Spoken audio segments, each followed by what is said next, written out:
Good evening, and welcome to Backstage with BadBrad, episode 55, Escape from Music City. Woo! What's happening, everybody? Earl, Dave Strong is on the wrench right now. Man, it's been a long day, dude. Was up at 3 a.m. this morning, and we've been driving all day so we could get back and do our live show right here on YouTube. And man, Thanksgiving eats. I hope everybody's had a great Thanksgiving. Rhonda, it's great to have you here. I hope everyone had an amazing Thanksgiving. And Shane says he had surgery Wednesday and made sure to recover enough to catch Backstage. Well, dude, thank God that we got up at 3 a.m. and drove back. Because here's the deal, man. We needed to get back. We needed a day to recuperate from going up to Nashville. And we thought, man, Saturday, we don't really have anything planned. Let's just go ahead and head back, get up early, go to bed early. So we went to bed at like 7 o'clock, but yada, yada, yada. So the great thing is we're back home. We're back home. And the most important thing about our trip back to Nashville is I got to hang with my dad. And yes, Rhonda, that's another reason. My daughter has a cold. And I've got a little bit of a cold coming on, and my wife is battling a cold, and the cold weather up there was not doing us any good. So tomorrow here in Florida, it's going to be 80 degrees. Shane, we hope you get better soon, and this is why I'm glad that we made it all the way back, because people like Shane are going through tough times, man. And he just wanted to be able to be here and hang out with us tonight. So this is going to be a fun episode, and man, we're gonna crack open something bubbly. We're gonna crack open something bubbly. Patton, what's happening? Yes, Shane. We want to wish Shane, who's a great supporter of the channel, we want to wish him a super speedy recovery. Scott Petrie says it's 40, windy, and rainy in Memphis tonight. No bueno. Yeah, dude, this morning in Nashville, it was like, what, 28 degrees or something like that? It was brutal. So 40's not that bad, but man, I'm telling you what, now that I'm used to the heat down here, now that I'm used to the weather pattern here, it's like I don't even want to be up in that cold, dude. It's tough when Tampa Fletch, how you doing, brother? Glad to have you here. Once you get used to the warm weather down here, you don't want to deal with that cold weather anymore, man. I know down here I can sweat out whatever I need to sweat out, right? I can go out and get some sunlight tomorrow. That's what I'm going to need to do after I had to start putting lotion on my hands, man. It's that old cold stuff, man. So, man, thankful that we made it back. It's never easy doing a long trip like that. It took us like about 10 and a half hours. Yeah, that's the deal. So, man, I'm so thankful to be here and back in the studio. I've got a little bit of footage from Nashville to put together, a couple videos of my time in Nashville, and a special message for P-Funk. My dad wanted to send a very sincere, very kind message to P-Funk, and that will be coming up on the channel. And I drove below Chattanooga. Yes, we did. P-Funk. Yeah, dude. So yeah, man, I'm glad to be in the warmer South, dude. I think I entitled this video "Escape from Nashville," and while I have a great affection in my heart for Nashville, dude, that city's it's getting out of hand, dude. The traffic and stuff. Now we hit some traffic coming back home, uh, today. But man, Nashville, dude, we spent most of our time. I spent a lot of time driving from one end of town to the other, and I know how to navigate. I know how to navigate Nashville like I know how to now navigate from the Valley to Hollywood and forth.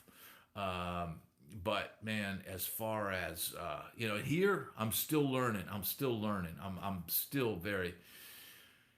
Chris, we were able to roll pretty smoothly through Atlanta today. We didn't start to get a hiccup until we started getting outside of Atlanta, and I guess that's on the way to Macon. It starts to slow down. Well, we got up, dude. I was up at 3 a.m., dude. I started driving. By the time we hit the road, it was like 4:25 a.m. By the time I got the car packed and all that. So, man, to putting together the thumbnail for this episode, I was literally like, I couldn't even see the computer. Hi, Mia. You want to say hi to everybody? Yes. Oh, what did you get? Mia's not been feeling that well, but she's got, I see, it looks like you've got a Rice Krispie treat. Is that what you got? Uh-huh. Did you ask Mama if you could have that? Yes. You did? Yes. You wouldn't be making that up, would you? No. Okay. I have to take your word for it. All right, you want me to open it? Yes. All right. Now, I don't think you should eat that in your room. Okay. Because we don't want to have ants. Yeah, we don't want ants, dude. All right, go on. Bye-bye. Say bye. Bye. All right, can you close the door? Oh, thank you for the wrapper, though. Look what I got, dude. So I got a wrapper. Can you close the door, dude? Yeah. Thanks, dude. Yes. So Mia's under the weather, and then I started feeling under the weather, and it's like, man, we're gonna need time to Ace is boarding. So he will I have to pick him up on Monday. I have to take her to school on Monday, and I have to pick up Ace on Monday. So it's a little bit easier navigating the house when we don't have to come in and immediately take Ace out and do the Ace stuff. So it's a little break, but he comes back on Monday. I'm gonna start tomorrow. Ace is gonna be a daddy. He could be. They asked me at the Borders, do you want your dog to play with other dogs? I'm thinking, no. For one, he's probably the smallest dog in this place. What's happening, Scott Dunn? How you doing, brother? You're heading out. All right, brother. Thank you for dropping in. He might pee in your shoes. Ace is having his way with the female dog. Yeah, dude. Ace is not fixed, bro. I don't, I know that was a standard question, but Ace will forever be a 3-year-old like every dog is. Exactly. Release the hound. Xmas came early for Ace. Too cool. Totally cool, dude. Dude, it's cuffing season for Chihuahuas, dude. Yes, Rhonda, he has not been fixed. My wife is like, well, dude, I don't know, dude. I don't make big decisions like that. He is the Don Juan of the kennel, bro.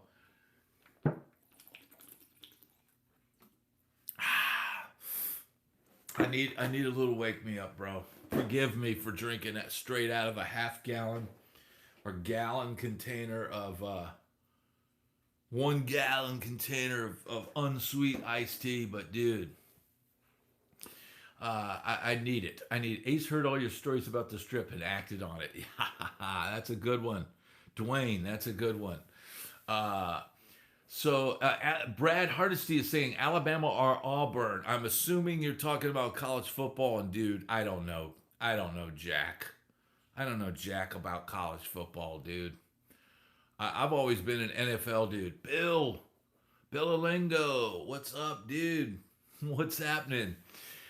Man, So, wow, your friend's brother owns Milo. Dude, Rhonda, you should have them. Dude, this is what I live off of. This is what I get all my work done, is Milo's unsweet tea. And when I first got down here where I'm at, I couldn't find it. Occasionally I would find it at the Walmart. Well, now I'm finding it at the grocery store right around the corner. And so watch out. I'm going to be getting a lot of work done, dude. So, yeah, I don't know what it is. It feels like, one, I like having a gallon of unsweet tea. It feels like it's stronger than the other teas. I don't know. After reading the American Songbook, I'm ordering a few CDs from the bands. Chris Alexander says, did you see any of the bands mentioned in the book? Yes, Chris Alexander is asking about the interview I did with Philip Harrington, the author of American Song, and he's asking if I saw any of the bands in the book. Yes, I saw Paradise with Adam Gifford, who has done an interview on this channel. I saw Jailhouse, which is a band featured in the book. I saw Swinging Thing, which is another band that's featured in that book. In fact, I want to say it feels like Swinging Thing played after my band, which was like we headlined and then Swinging Thing was after us. Or maybe we went to see Swinging Thing. I remember where we saw Swinging Thing. We saw them at, I think it's called the Marquee. It was out in the valley. It was a place we would always go. All the LA bands would go and play, like for the girls in the more deserty towns.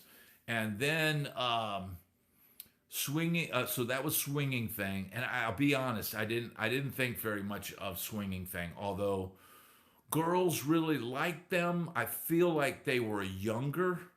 They were pretty young. They were like 18, 19. So I think the girls really liked them, but for me, it just wasn't, musically, I'm not really a rocker or any one category. I just play music. So I kind of judge things by the musicianship. So I didn't really dig them.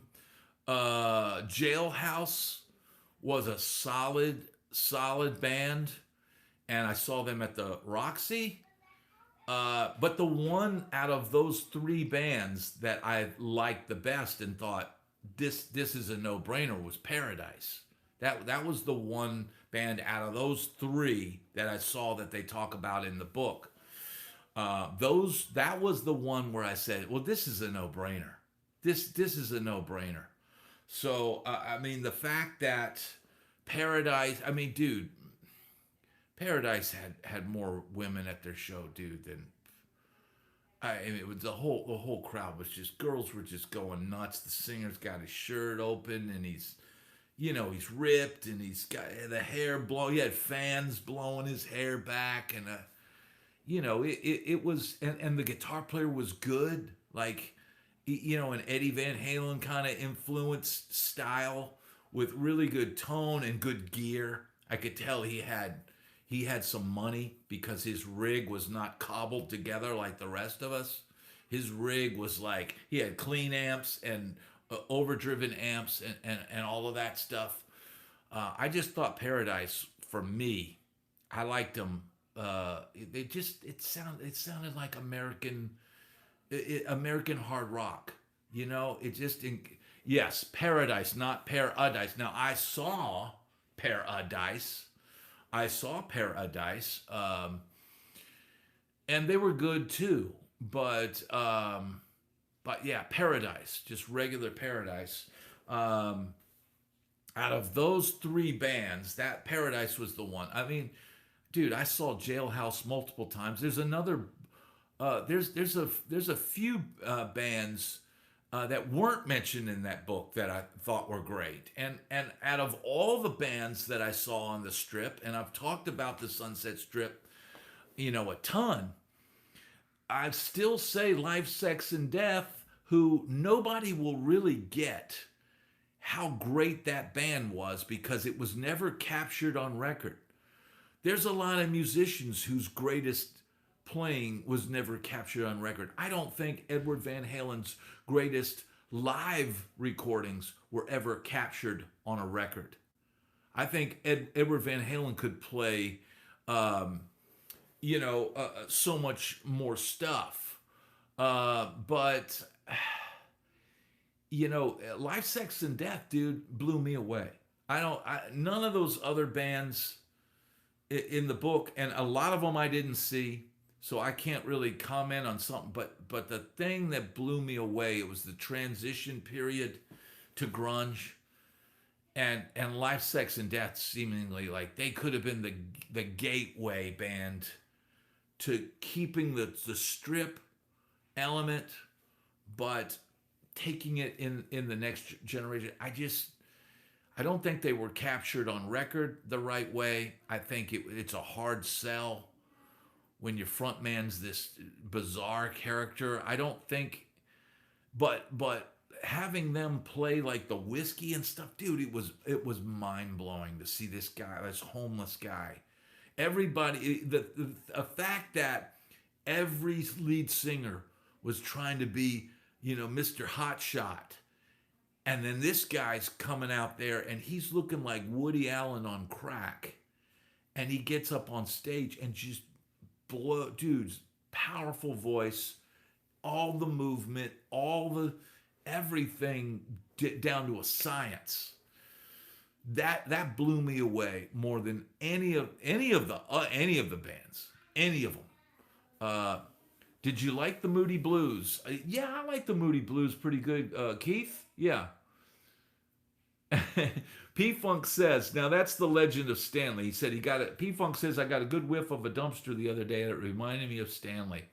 Why did I hear the theme to All in the Family when I read that, P-Funk?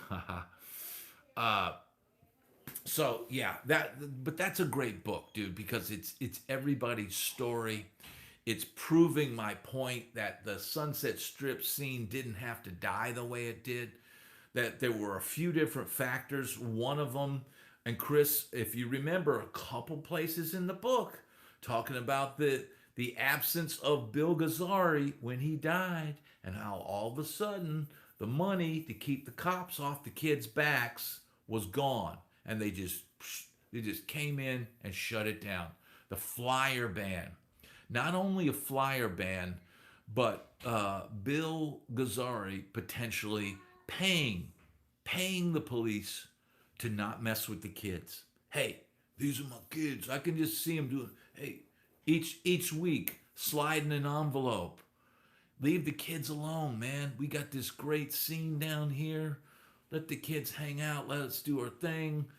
And the party would have never had to end. Right? Rest in peace, Bill Gazzari. Absolutely. The godfather of rock.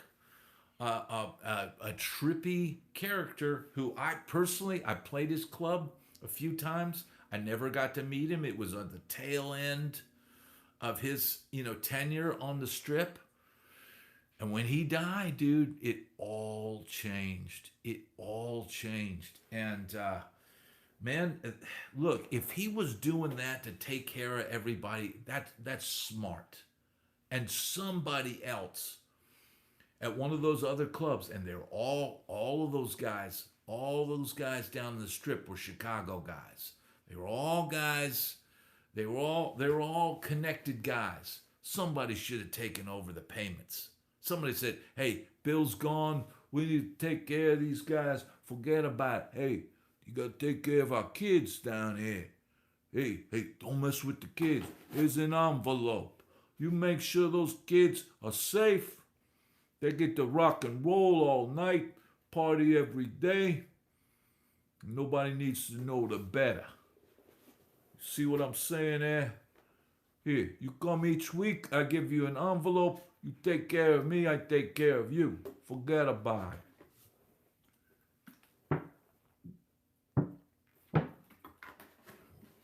Exactly, P-Funk, saying that he thought David Lee Roth's name was Van and his last name was Halen. The other legendary story about Bill Gazzari is Bill Gazzari said, Hey Dave, come here. I want to teach you a little something about the music business. He says, let me see your watch. Let me see your watch. And Dave goes, what do you mean? Come on, just give me your watch. And Dave takes his watch off and hands him the watch. He takes the watch, puts it on his wrist, and goes, "There's your first lesson." So yeah, I mean, and that story is in the David Lee Roth "Crazy from the Heat" book. Green Eyed Lady is, and she's the Green Eyed Lady was a Sunset Strip girl. She used to, she was down there. Mr. Gazzara was very cool. He was always standing behind the bar when I hung out there. I would always tell him how much I loved his bands. That is awesome. So sound like one of Rocco's boys. Forget about it. Forget about it. Hey, forget about it. Put a piece of gum on it there. Yeah. So, Brad, Joe, and Leslie, aka Wednesday Sky, we got a new song called On the Boulevard. Would you be opposed to some green screen? Would I be opposed to some green screen? I'm not sure what kind of. I'm not sure what kind of question you asking me there. Are you telling me I got a green screen there? Forget about it. Forget about it. I don't have a green screen over there. Forget it. I'm not sure what you're asking, man. Maybe. I must have seen 40 Boingo gigs. Oingo Boingo was a legendary band. I never got to see them though. Forget about it. Put a piece of gum. I don't fool with it. I put green screen on every time I go to the beach. There you go. I don't use sunscreen, dude. I don't use it, dude. Let's smash the thumbs up. I got up at 3 a.m. to be here right now. Let's get the thumbs up. And here's the deal, dude. We're going to close this month strong. It's November. It's 2 days in November. And here's the deal. I'll be straight up transparent with you. Whatever I make this month, and this month it's been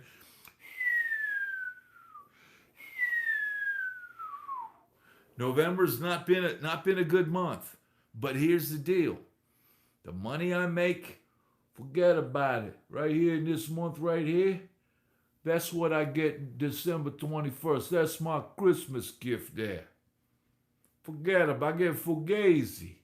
I get Fugazi for Christmas. Hey, Mia, what you want for Christmas? Fugazi. Forget about it. So here's the deal, man. We're going to finish strong tonight. If we get 100 likes, then I'll go into overtime.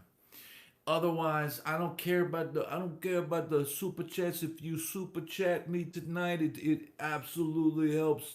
It absolutely helps the channel, Boobala. It absolutely helps the channel. You see? Derek is saying my first ever concert was Van Halen in '84 at the Rosemont Horizon in Chicago. Dude, that sounds like, hey, here's a new guitar for Christmas. It just fell off a truck. Forget about it. Hey, you want a Marshall stack for Christmas?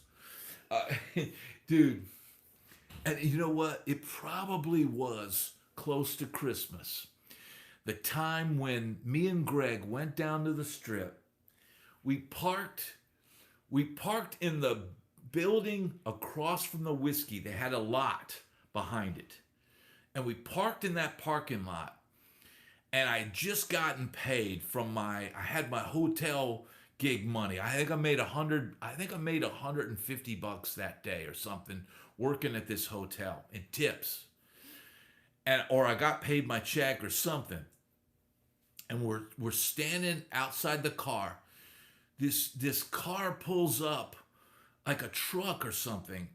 And it had like 4 or 5 Mexican dudes in it. And they open up, it was a van. They open up the door of the van and it goes, hey, hey man, you want to buy a Marshall? You want to buy this?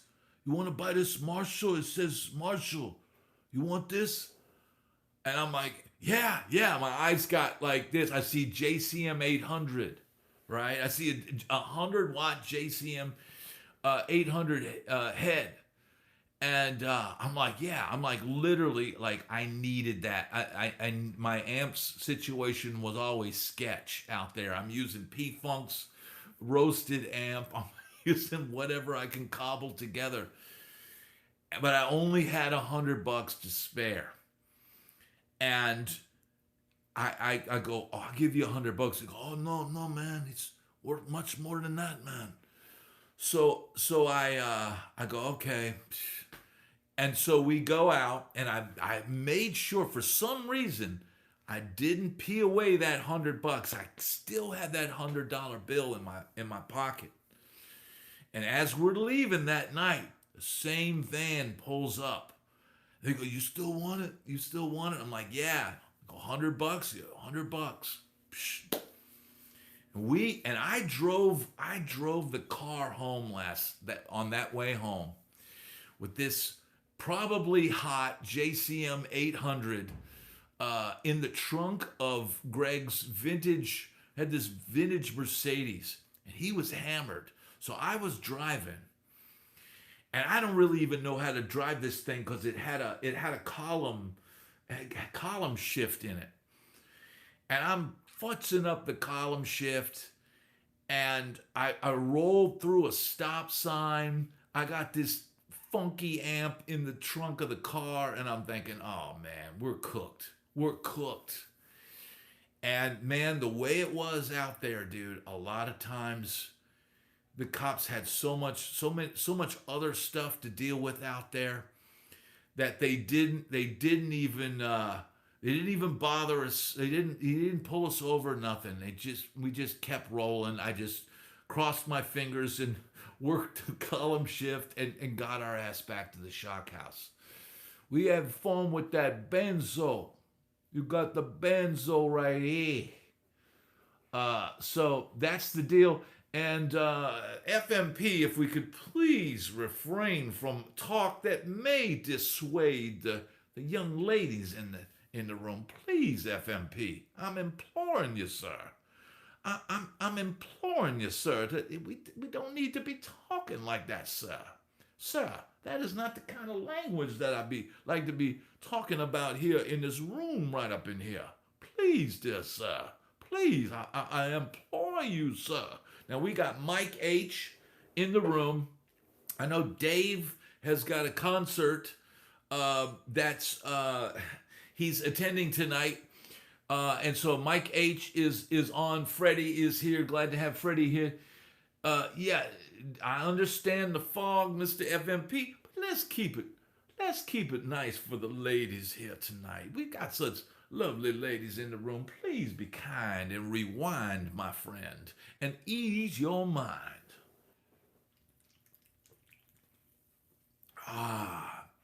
So man, I am running on fumes, but we are going to finish strong. We've got 70 people in here.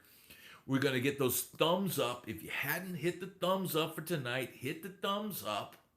If you haven't subscribed to the channel, yes, Holly is asking, did I get a new haircut? Yes, I did. I got about 3.5 inches off the hair. So P-Funk is, dude, they got pulled over in Beverly Hills in the Benz, and they let us off the hook because they got another call. That is dude, they had so much other stuff to deal with than us, our knuckleheaded stuff. Thank you, Holly.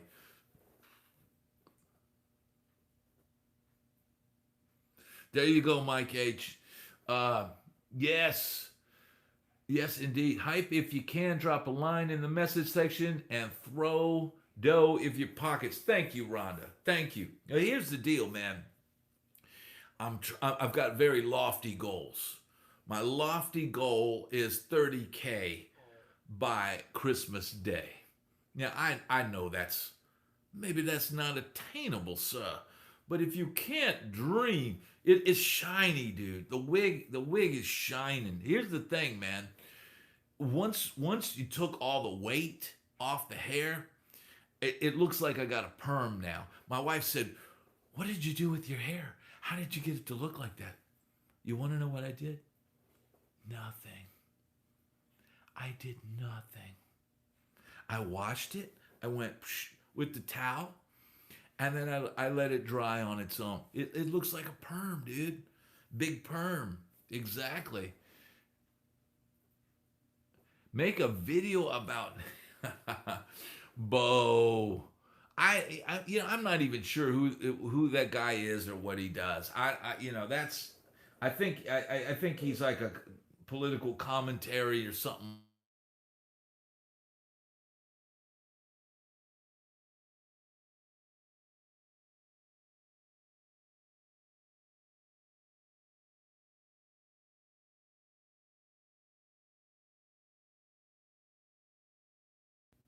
Okay, you got me? Are we back? Are we back? Are we back? Let me know. We back. Okay. I don't know why, but my dad just tried to call me. He might not be realize that we are here. He's probably trying to check and make sure we made it here safely. He doesn't realize that we're live right now on the internet. So, hey, it happens, dude. Technical difficulties. It's amazing that we don't have more than we do. Awesome. Dude, I'm chugging this. I'm like, yeah, it was a dad call, but I'm gonna have to text him. He doesn't realize that we're live right now. But he'll probably end up watching this. Yeah, he definitely wants to give P Funk a salute, and I've got footage from Nashville and footage of my dad and footage of some guitar show I did. I went to 2 different guitar centers. That was all I was able to do. It was just fly by, run in. But man, dude, the Platinum Room at the big guitar center in Nashville, dude, insane. Insane guitars. Insane, dude. In the Platinum Room there is, if you had $20,000, $30,000, $40,000, $50,000, and you wanted an awesome Les Paul, like not a good Les Paul, but an amazing Les Paul.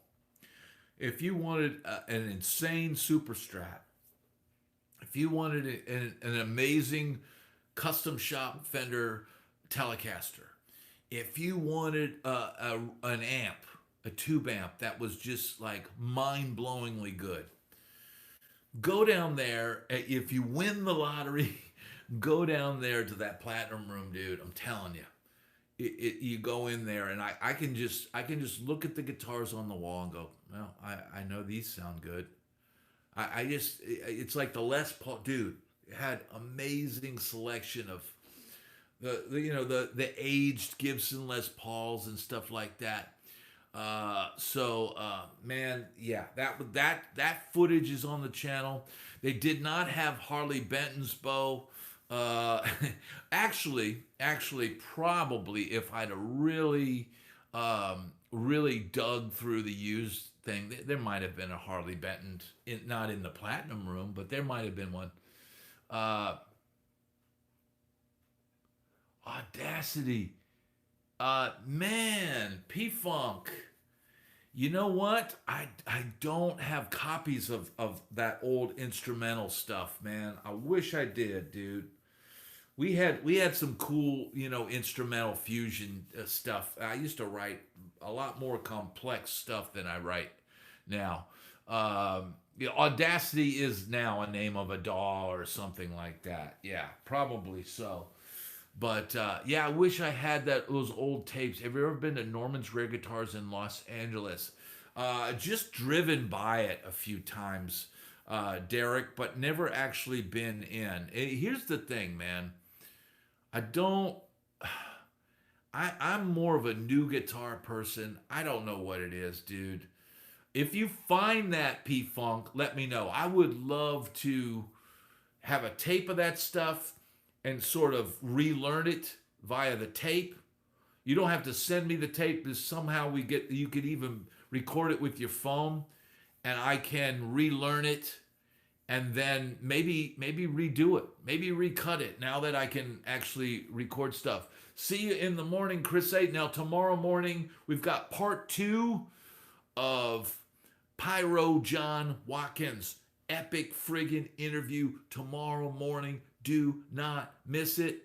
I'm hoping Pyro John joins us tomorrow. If he's here tonight, Pyro John, I hope to see you in the morning. Chris A., thank you for being here. I hear you, Bo. And look, they had those there. They had Ibanez Prestiges. They had Music Mans. They had all of that stuff. Hey, Brad, what can my nephew do? He wrote all the songs in his band, and they kicked him out to record the material. Well, Redfoot, what you've got is a serious situation. My question would be this: Has anybody copyrighted the material? If he can get the copyright in before they did, and prove somehow, either by files or proof, if he's got the original demos, put all the songs, make it a compilation and send it in. I think you can even upload stuff now. Send it in, get a copyright all of those songs. And then he needs to inform them. I'm more than happy for you guys to record my material, but that is my material, and understand that if it gets cut or recorded, that I get the publishing and writers money for that. So without knowing details of your situation, yeah, it has to be copyrighted or he is getting burned. That's it. That is it. He needs to copyright the music. This kind of thing happens all the time, dude. Dude, it's been happening. Yeah, Derek, that's probably been happening since the dawn of recording. And people hear things and copy things. I mean, even famous bands had to settle lawsuits back in the day. Shane Shrimp, Brad, how do you go about copywriting your music? Last time I did it, I believe I was able to do it online and upload MP3s of the tracks and send the thing. You go to the, was it copyright.gov or something like that? Yeah, it's all online right now. What if anybody has knows the website, put that link in here for people that know. Yeah, cover your butt, man. Always copyright your stuff. Yeah, it's all online now. You can copyright, you can send in the MP3 files. I did it. The last thing I think I did was the album I did with Eric Blue. We copyrighted it. We mailed it off. We each got copies of the copyright, and it's all registered, and the songs are in there and all that. U.S. Copyright Office. That's it. Thank you, Holly. U.S. Copyright Office, and is it Form PA? I think wasn't it Form PA or something like that? So yeah, man, something bit me. Something bit me in that hotel room, dude. I don't know what's going on. Yeah, you can, here's the thing, man. You also need to, keep records. If he recorded this stuff, and has proof of his demos and stuff like that, all of that could help in court. 45 for one song, 65 for an album. Yeah, what I always did to save money, was I would say the BadBrad collection volume 1, and I would put the individual titles of the song, and I would put like 9 or 10 songs all in this collection, and say it was music and lyrics, and then everything would be covered like that. Or if I wrote an album with somebody, I would copyright the album and all the songs under that umbrella. So man, it's a shady business, dude. But here's the thing. um if this person wrote all the songs, understand that if they've kicked him out of the band, well, he's still the writer, even if they kicked him out. And if they need material down the road, he's the source of the material. So it's something to be very wary of. Yeah, I remember people saying they would used to make a cassette and mail it to themselves. I never used to do that, but yeah, that was something that people would say to do. I just don't know if that works, man.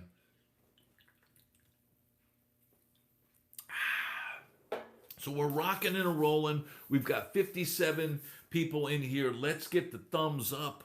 Let's finish strong on this month, dude. Probably the worst example of a band getting screwed over is Badfinger. Oh, that's a horrific story. Those guys, those guys got put through the ringer, but man, that it happens so often, man. But man, they paid the ultimate price. So yeah, can you thump on that P bass back there? Pickle pie. Uh, I mean, yeah, kind of. I'm not really a thumb bass player, and I haven't played an instrument in about 4 or 5 days.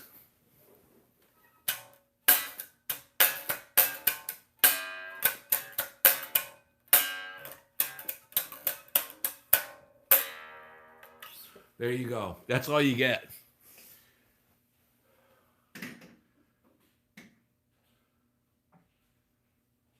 I'm not. I'm better. I'm better at finger Jocko style. Uh, yeah, that's not normally a style. I used to be okay at thumb bass, but I never really developed it like some of my friends. I'm a guitar player. Lead singer disease, true or false? Absolutely true. And not every singer has it. Not every singer has lead singer disease. And you could argue that there's lead guitar player disease and there's drummer disease and there's idiosyncrasies with all musicians.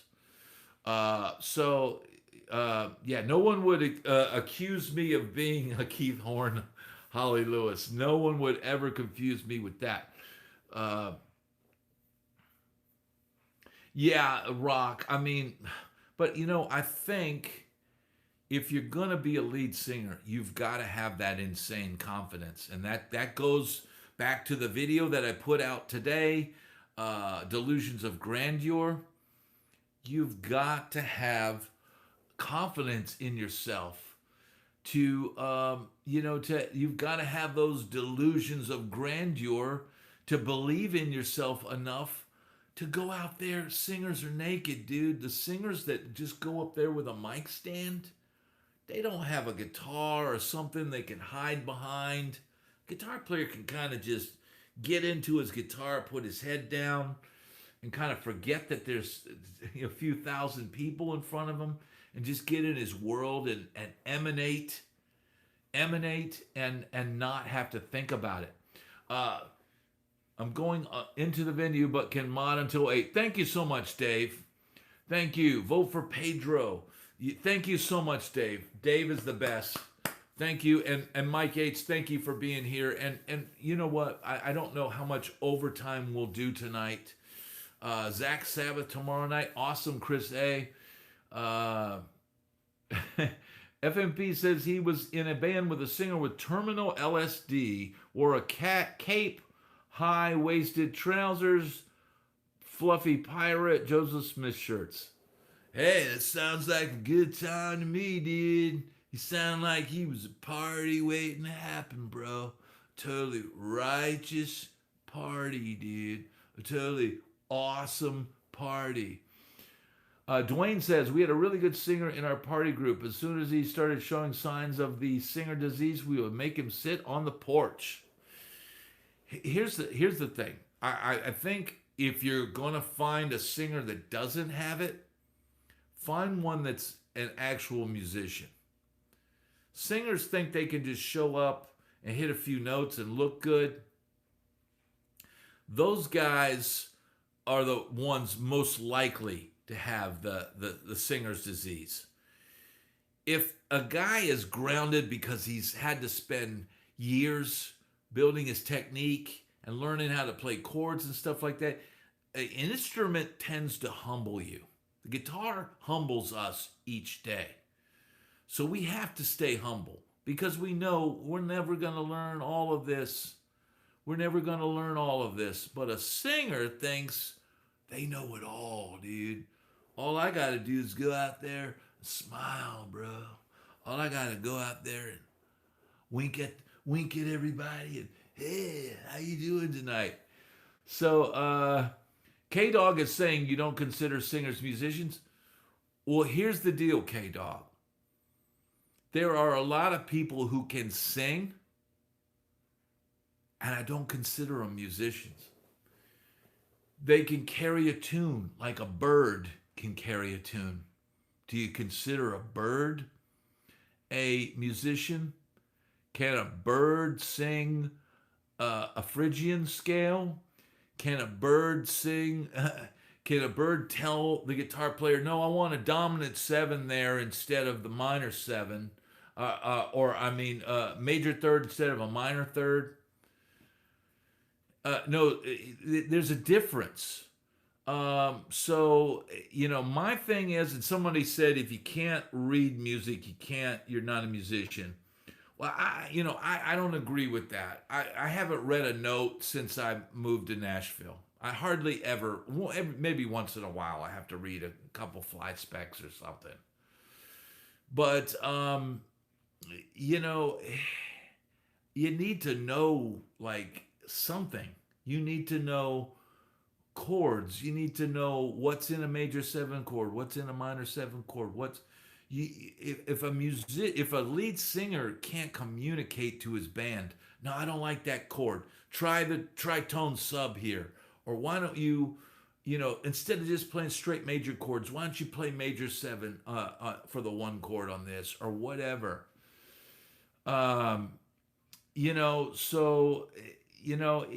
It's like, I don't, there are a lot of people that can sing, and not to say that if they can only sing that they're not a musician. They might be a musician, but not every singer that can sing is a musician. That's just my opinion. Pedro says older generation used to learn more by ear. Yes. You had to learn by ear back in the day. That was all we had. So that's ear training. Brad Paisley slays on the guitar, and he's one hell of a singer. He's a really well-rounded musician. Well, yeah, he's a musician. Great voice does not necessarily mean pro. Yes, that is true, Rhonda. There's different levels to this, man. Some guys might not know anything, but they're very musical in what they do. Some people just, like, I can remember talking to a sax player one time, and that I used to gig with all the time. And I said, oh man, I really liked what you were playing over those chord changes. What were you playing on that? Oh, I don't know. I was just improvising. And I was kind of like blown away. Like, I think a lot of people can play at a very high level by ear. and they hear things, and I think this guy would hear things and just, like mimic it to where he knew how to play these different. Dude, we're talking tunes with tons of chord changes, and they would just play all these cool lines, and I'm like, wait a minute, what is that? Oh, I don't know. I'm just playing, just playing by ear, and I'm like, what? Like I would have to know that, hey, I'm playing this over this, or I'm playing whole tone here, or I'm like, I would have to have worked out, or know in my head, when I'm playing over chord changes, I could probably play slow and tell you exactly what I'm playing and where. Like I'm gonna start with this note, and it relates to the chord this way, and all of that.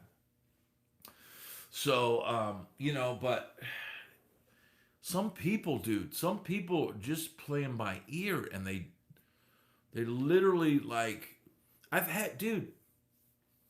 been on gigs with keyboard players, guys playing keyboards, and you put a chord chart in front of them, and they're lost. Just C7, D minor 7, F major 7, and they're lost. But they can hear it, and they can play it. They can play it by ear, but they don't even know how to read the chord chart. It's everybody's coming from a different place. It's why you can't. I'm not going to flat out say every singer that doesn't know music theory is not a musician. Some of them are very musical, and therefore would be a musician. Others might not know their ass from their elbow, and so it just is what it is. P Funk talking about Frank Sinatra. That's a good one. Lift up the needle and replay the song over and over. That's how we used to learn music back in the day. Lift up the needle and play the song over and over. That's how we learned how to do it.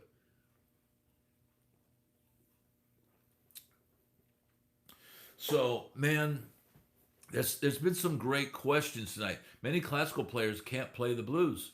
Well, there's another example, and that takes me back to remembering. And my wife told me, like, because you were talking about getting awards and being there for events, the thing, and I told my wife, I said, well, I got an award, when I was in high school for music. I didn't know I was getting the award, and it wasn't like your parents don't go to events. Nowadays, they're trying to get the parents to go every day. Every time they do a little dance or something like that, the parents are invited in and all that. But man, I was in a jazz band in high school, and I was the only guy in the band that could improvise. The sax players couldn't improvise. The trumpet players couldn't improvise. I was the only guy that could take a solo. And that blew my mind, because I couldn't write notes or tell, now because people would ask me, how do you do that? The horn players would ask me, how do you do that, man? What are you doing? And I don't know that I could really explain it then. Now I could explain it. Now I could say, hey, you need to play this scale here, and teach that. Yeah, that Leanne, it was crazy. But you see, I grew up in a small town in Virginia, and everybody in that band was also in marching band, and they would read. They would read the marching band charts just like they would read the jazz big band charts, because this was like a big band. And they would read those, and there wasn't a ton of improvisation. There'd be short solos. And so he would give out the solos, and the other guys would go to play a solo and wouldn't really, know what to play. They didn't have any licks. They hadn't you have to like experiment with playing solos in order to do that. So, I ended up getting this Louis Armstrong Jazz Award, out of nowhere. And it was only because when it came time to improvise, if there's any solos on any of the tunes. And I wasn't like some monster jazz player in high school, but I could play all the chords, which nobody had done prior to me joining the band. And I could, if there was a solo, I could play something. If the song was major, I could play something major. If the song was minor, I could play something minor. If the song was dominant 7, I could play, blues licks. And it was that simple. It's that simple, and it's still to me, my explanation of it is still that simple. If I see a major 7 chord on the page, here's my preferred way to improvise over, like, say, basic jazz tunes. I prefer to have the chord sheet, the chord chart right in front of me, and I could just look at the chord E flat, C minor 7, and play in those F minor 7, B flat's dominant 7, E flat, major 7, and I don't have to think about what changes are coming next. I can see the chords coming, and immediately I know on the neck where I need to play, what I need to play something, that's going to sound good, get through the tune. There's nothing worse than choking your way through a solo or whatever. But it's still like a very simple approach. It's still, I could literally go, okay, here's what I'm going to play over this chord. Now here, and I need to do a video like that. I need to do a video where I just simplify some of this stuff. The Rocker's Guide to Playing Jazz. How do you, a C. Give me a bouncy C. I mean, dude, it can be simple. Anybody else think it's wild how people pretend the modes are scales?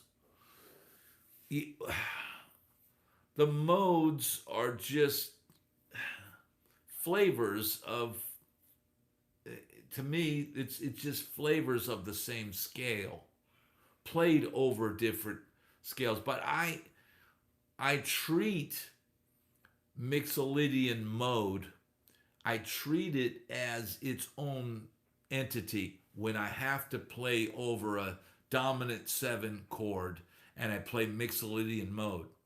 I'm not thinking if I'm in C.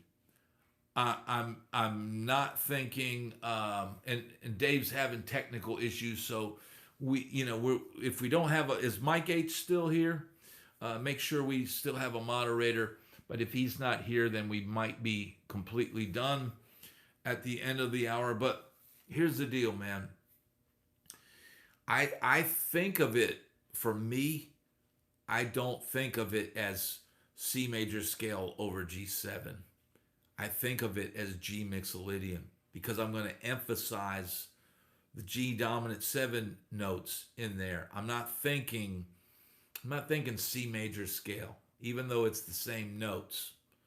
So that's for me, that's just how I think of it. Everybody's going to have their own flat 7. Yeah, the flat 7, the major 3rd, the flat 7. And really, that's what it is, right? I think C major and focus on the 5 in that case. Well, if that works for you, but for me, I see a chord shape in that block, whatever block I'm at. I see the G7, and I'm going to emphasize those notes as opposed to thinking about C and only emphasizing the 5. Because very important notes to emphasize are the flat 7 or the major 3rd. Those are probably more important than the 1 of G. That's going to sound, most people tell you to stay away from that. So, did Shane, who in your experience was the hardest person in the band to deal with? Was it always the singer? Shane, that's a great question. Was it always the singer? Sometimes it's the drummer, dude. Sometimes it's the drummer. Singers and drummers, I would say, are the toughest. CC, how you doing? Glad to have you here. Singers and drummers, dude. But you know what? Later in life, horn players became a thorn. What do we got now? Mia's got an important question for you. Okay, what's the She's got question? an idea. She's What's got the an idea? Would you like to sleep on the couch? Would I like to sleep on the couch? No, I don't want to sleep on the couch. Why? Am I in trouble? No. Guess why she's asking you that? Why? So she can sleep in the bed. Yeah, because I told her that so you're I sick. I get ousted. Mia. I'm not that sick. Yes, you are very sick. She's gonna have to sleep in her own bed. Yeah, well, she's sicker than us. So that's Yeah. the deal. Ouch. Yeah, I'm not ouch. sick. You are I sick. couldn't believe she just said that. She's like, yeah, I think Dad should just sleep on the couch. I'm like, yeah, do you want to? No. You have to. No. You No. All right, tell Daddy good night. All Let right, him say finish good his night. work. Let me finish my work. Can you tell All right. everybody good night? Say good Come on. night. I want a big hug. Oh. All right. Go She's just buttering you up to sleep on the couch. Yeah, No, the couch is not that. I was comfy. already on a lumpy bed for the last 4 days. Actually, I think that mattress was better for me. No, than it mine. wasn't for me. It was like all wonk.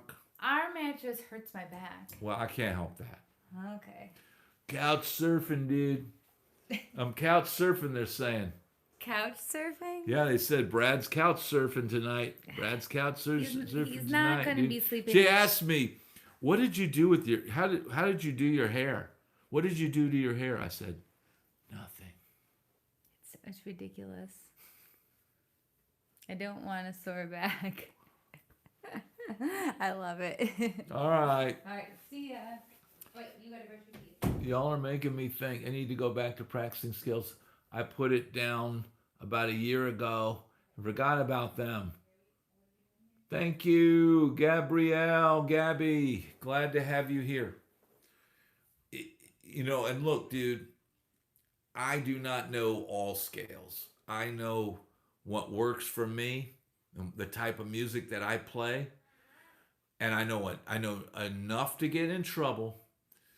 And is music theory even real? Yes, it's real, Johnny. It's real stuff. But you don't got to get bogged down on it, dude. Know how to play over a major chord. Know how to play over a minor chord. Know Mixolydian. Know Dorian. And maybe have something that you can play over a dominant chord and then maybe an altered dominant chord. So what, 5.5 choices, and that'll cover 80%, 90%, and of course the pentatonics and all that. But dude, everybody already knows that, right? Everybody knows the major and minor pentatonic, and learn a couple little tricks like over a minor chord, play the minor pentatonic up a whole step to get some weird kind of I don't know, upper extension type sounds. Exactly, Pedro. It is simple. But for me, like, I don't use Phrygian. I would only use Phrygian if somebody said, hey, we need you to play something Spanish.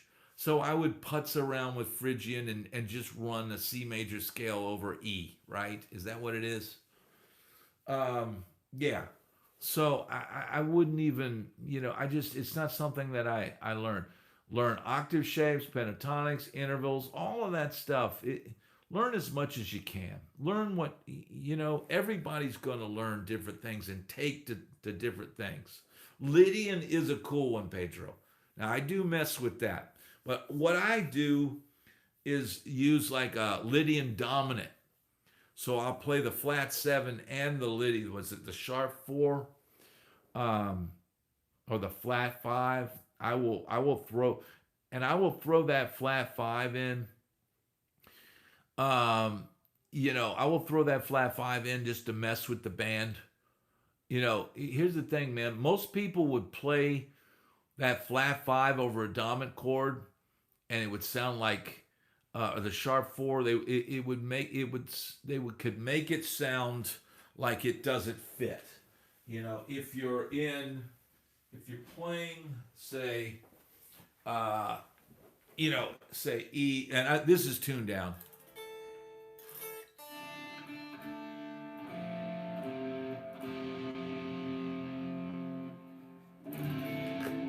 Right?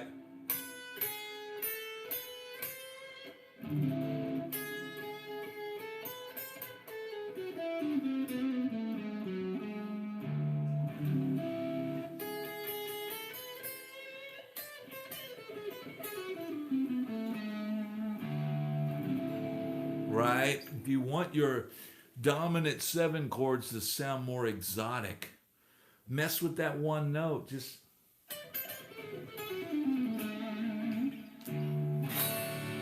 right? That is a cool sound.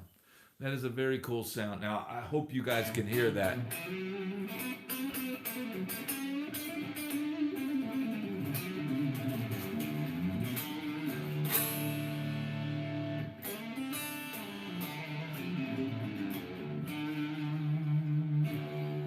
Yeah, this is tuned down. This is tuned down. So that that's just little.